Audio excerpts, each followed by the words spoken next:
ಇನ್ನು ಮುಂದೆ ನಿಮ್ಮ ನೆಚ್ಚಿನ ಧಾರಾವಾಹಿಗಳ ಫುಲ್ ಎಪಿಸೋಡ್ಗಳು ಸನ್ ನೆಕ್ಸ್ಟ್ ಆಪ್ನಲ್ಲಿ ಮಾತ್ರ. ಮೊದಲೇ ಪೂಜೆ ಮಾಡ್ಬೇಕಾಗಿರೋದು. ಎಲ್ಲೋ ಐತಾಳವ ಬರ್ತಾಳ್ ಬಿಡು. ಈಗ ಪೂಜೆಗೆ ಎಲ್ಲ ರೆಡಿ ಮಾಡಾಯ್ತಾ ಬಾ. ಇನ್ನು ದೀಪನೇ ಅಣ್ಸಿಲ್ಲ, ಅಣ್ಸು. ದೀಪ ಅನ್ಸದ್ ಮುಖ್ಯ ಅಲ್ಲ ಕಣವ, ಅದನ್ನ ಆರ್ದೇ ಇರಂಗೆ ಪೂಜೆ ಆಗೋ ತನಕ ಕಾಪಾಡ್ಕೋಬೇಕು. ಅದು ಅಂಕಲ್ ಹೇಳಪ್ಪ.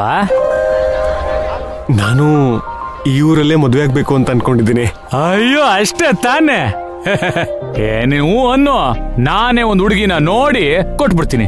ಅಯ್ಯಯ್ಯೋ ಆಶ್ರಮ ನೀವು ತಗೋಬೇಡಿ. ಅಂದ್ರೆ ನಿಮ್ಮ ಅಪ್ಪ ಅಮ್ಮನೇ ಯಾವ್ದೋ ಹುಡುಗಿನ ನೋಡಿದಾರಾ? ಇಲ್ಲ ಅಂಕಲ್, ಹಾ ನಾನೇ ನೋಡ್ಕೊಂಡಿದ್ದೀನಿ. ನೀವೇ ನೋಡ್ಕೊಂಡಿದ್ದೀರಾ? ಬಹಳ ಬಹಳ ಬಹಳ ಬೇಷ್ ಆಯ್ತು. ಯಾರ ಹುಡುಗಿ?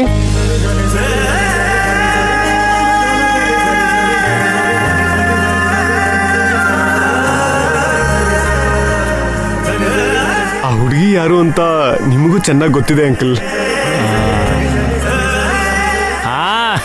ನಿಮ್ ಜೊತೆ ಬಂದಿದ್ದಾಳಲ್ಲ ನರ್ತನ, ಅವಳೆ ತಾನೆ? ಅಯ್ಯೋ ಅಲ್ಲ ಅಂಕಲ್, ಅವಳಿಗೆ ಈಗಾಗಲೇ ಅರವಿಂದ್ ಜೊತೆ ಮದುವೆ ಫಿಕ್ಸ್ ಆಗಿದೆ. ಅಲ್ವಾ? ಮತ್ತಿನ್ಯಾರು? ಓ ಸರಿ ಅಂಕಲ್, ನೇರವಾಗಿ ವಿಷಯಕ್ಕೆ ಬರ್ತೀನಿ. ನಾಚಿಕೆ ಪಟ್ಕೋಬೇಡ, ಹೇಳಪ್ಪ. ಅದು ಅವಳಿಗೆ ಮಂಗಳಾರತಿ ತಟ್ಟ ತರಕೋ ಹೇಳಿದ್ನಲ್ಲಿ ಎಲ್ಲೋದ್ಲೆ ಅವಳು? ಸರಿಯಾಗಿ ಅವರೇ ಇವರು ಆಡೋ ಐಕ್ಲೆ ಇವರು.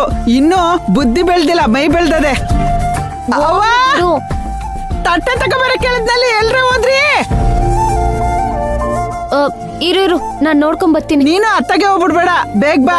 ಇರವ ಲೇ ಇತ್ತಗೋದ್ಲ ಕಣೆ ಅವಳು. ಎಲ್ಲಿ? ನೀವ್ ಕಾಯ್ತಿರೋ ದಿನ ಹತ್ರ ಬರ್ತಿದೆ. ಆ ಪ್ರಿಯಕರ ನಿಮ್ ಕಣ್ಮುಂದೆ ಬರ್ತಾನೆ. ಧ್ರುವ ಅವ್ರೆ,